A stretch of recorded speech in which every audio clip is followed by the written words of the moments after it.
Assalamualaikum warahmatullahi wabarakatuh. Salam Om Swastiastu, Namo Buddhaya, salam kebajikan. Yang saya hormati Pak Bujiono, SEAK MSI, selaku dosen pengampu mata kuliah teori akuntansi. Di sini kami akan menjelaskan materi teori akuntansi dengan bab sejarah dan perkembangan akuntansi. Sebelum itu, perkenalkan nama anggota kelompok kami, dimulai dengan saya sendiri, Asya Lutfi Aditya dengan NIM akhir 266, Romi Imaduddin Agozi Wibowo dengan NIM akhir 223, Bella Farah Natasha dengan NIM akhir 280, serta Eldina Puspita Devi Ramadhani dengan NIM akhir 229.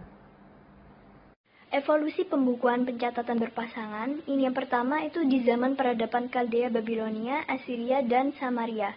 Ini merupakan pembentuk sistem bahasa tulisan tertua dan pembuat catatan usaha tertua. Yang kedua, peradaban Mesir. Ini di mana penulis itu membentuk poros tempat berputarnya seluruh mesin keuangan dan departemen. Yang ketiga, peradaban Cina. Nah, ini akuntansi pemerintahan yang memainkan peran kunci dan canggih selama dinasti Chow. Ini sekitar 1922 sampai 256 ribu Masehi. Yang keempat ada peradaban Yunani. Ini di mana Zeon manajer estat Apollonius itu memperkenalkan sistem akuntansi pertanggungjawaban yang luas pada teori akuntansi. Kemudian yang kelima ada peradaban Roma. Ini dengan hukum yang menentukan bahwa pembayar pajak harus membuat laporan pada posisi keuangan. Selanjutnya, bentuk pembukuan pada peradaban itu berkaitan dengan faktor-faktor antara lain sistem penulisan, pengenalan angka Arab dan desimal, aljabar, bahan-bahan penulisan yang murah, meningkatnya literasi, dan adanya medium pertukaran yang baku. Nah, orang pertama yang dikenal mengkodifikasikan akuntansi dengan mengulas tata buku berpasangan yang disebut Particularis de Computis et Scripturis adalah Luca Pacioli. Karena inilah tulisan pertama kali yang diterbitkan dan dipublikasikan dan masih relevan sampai sekarang. Nah, dengan demikian, peran para pedagang khususnya dari bangsa Arabia dan Mesir dalam penemuan akuntansi pertama kali tidak dapat diabaikan dengan bukti adanya praktik sistem buku berpasangan oleh pemerintahan Islam pada abad ke-10. Dan dengan sumbangan pada masa itu, munculnya istilah-istilah akuntansi yang dipakai sampai saat ini seperti debt, debtor, debentur, debit, kredit, dan lain sebagainya. Sehingga mereka memulai pengembangan akuntansi biaya, akrual, deferred, dan audit neraca. Baik, di sini saya akan menjelaskan perkembangan prinsip-prinsip akuntansi. Yang pertama, perkembangan dimulai dari fase kontribusi manajemen pada tahun 1900 sampai 1933. Manajemen memiliki kendali penuh atas pemilihan informasi keuangan yang diungkapkan dalam laporan tahunan, seperti ditandai dengan solusi ad hoc untuk masalah dan kontroversi yang mendesak, kurangnya dukungan teoris, fokus pada minimalisasi pendapatan pajak, pemulusan pendapatan, serta masalah kompleks dihindari demi kebaikan solusi yang bijaksana.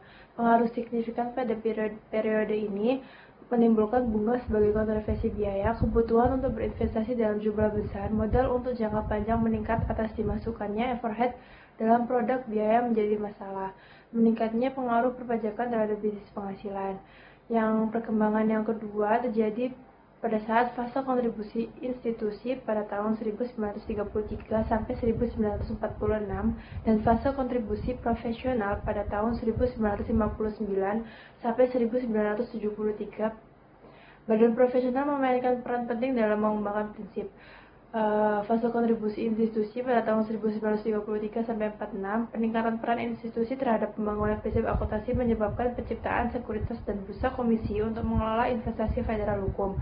Munculnya prinsip akuntansi, perusahaan diizinkan untuk memilih sendiri metode akuntansi tetapi harus mengungkapkannya, serta Komite Prosedur Akuntansi atau CAP mulai menerbitkan Buletin Penelitian Akuntansi pada tahun 1938.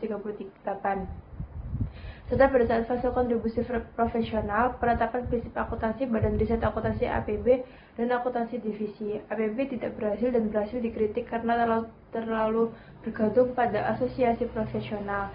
Seperti tidak ada kerangka teori yang mapan, otoritas penyataannya tidak jelas, pengobalan alternatif, kemungkinan fleksibilitas dalam pemilihan teknik akuntansi, serta perkembangan pada fase terakhir yaitu fase politisasi terbuka pada tahun 1973 sampai sekarang, yaitu gerakan menuju politisasi akuntansi, pengembangan teori kerangka, munculnya berbagai kelompok kepentingan seperti laporan Metcalfe dirilis, mendakwa AS sebagai 8 besar kantor akuntan monopoli di audit perusahaan besar dan mengontrol proses penetapan standar, serta membuat rekomendasi yang ditujukan meningkatkan akuntabilitas perusahaan. Selanjutnya adalah perbedaan antara akuntansi dan kapitalisme. Sebelumnya, akuntansi adalah alat yang digunakan dalam sistem ekonomi, termasuk kapitalisme, untuk mencatat keuangan serta mengelola transaksi keuangan. Dan kapitalisme sendiri adalah sistem ekonomi yang mengandalkan akuntansi sebagai sarana untuk mengelola investasi, laba, serta aset. Jadi perbedaan antara keduanya adalah akuntansi adalah alat pencatatan keuangan, sedangkan kapitalisme adalah sistem ekonomi yang menggunakannya. Relevansi sejarah akuntansi. Teori akuntansi pertama dikenal pada abad ke-15 oleh seorang biarawan Itali bernama Luca Pacioli. Ia memperkenalkan double entry yang menjadi fondasi sistem akuntansi saat ini. Luca Pacioli juga sering dikenal sebagai bapak akuntansi modern.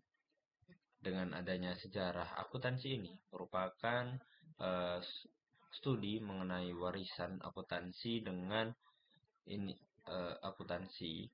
ini juga menjadi kontribusi pedagogi, kebijakan, dan praktik akuntansi. Relevansi sejarah akuntansi dengan perspektif kebijakan adalah adanya peran instrumental sejarah akuntansi dalam memberikan pemahaman yang lebih baik atas permasalahan akuntansi. Berikutnya ada isu-isu akuntansi internasional. Pada aspek yang pertama, ada perbedaan standar akuntansi antara Generally Accepted Accounting Principles di Amerika Serikat dengan International Financial Reporting Standards. Australia misalnya mengadopsi AASB atau Australian Accounting Standards Board, di mana ini kompatibel dengan standar internasional. Nah, beberapa perbedaan antara Generally Accepted Accounting Principles di Amerika Serikat dan Australia sebagai berikut. Metode LIFO atau last in first out tidak diperbolehkan di Australia. Metode pooling of interest juga tidak diperbolehkan di Australia. Dan aset non-lancar dapat dinilai ulang ke nilai pasar di Australia, berbeda dengan Amerika Serikat. Aspek selanjutnya ada politik dalam standar akuntansi. Nah, ada perdebatan mengenai bagaimana standar akuntansi dipengaruhi oleh kepentingan politik dan ekonomi. Laporan Metcalfe menuduh bahwa Big 8 atau 8 firma akuntansi besar di Amerika Serikat memonopoli audit perusahaan besar dan mengendalikan proses pembuatan standar. Selanjutnya ada harmonisasi standar akuntansi internasional. IASC atau International Accounting Standards Committee dibentuk pada 1973 untuk mempromosikan standar akuntansi global. Tantangan utamanya sendiri adalah perbedaan regulasi, kepentingan politik, serta praktik bisnis antar negara. Selanjutnya ada perbedaan praktik laporan keuangan. Yang pertama ada valuasi aset tetap, yang kedua penerapan pajak tangguhan, dan yang ketiga translasi mata uang. Sekian presentasi dari kelompok kami, semoga presentasi ini bermanfaat bagi yang menonton. Wassalamualaikum warahmatullahi wabarakatuh.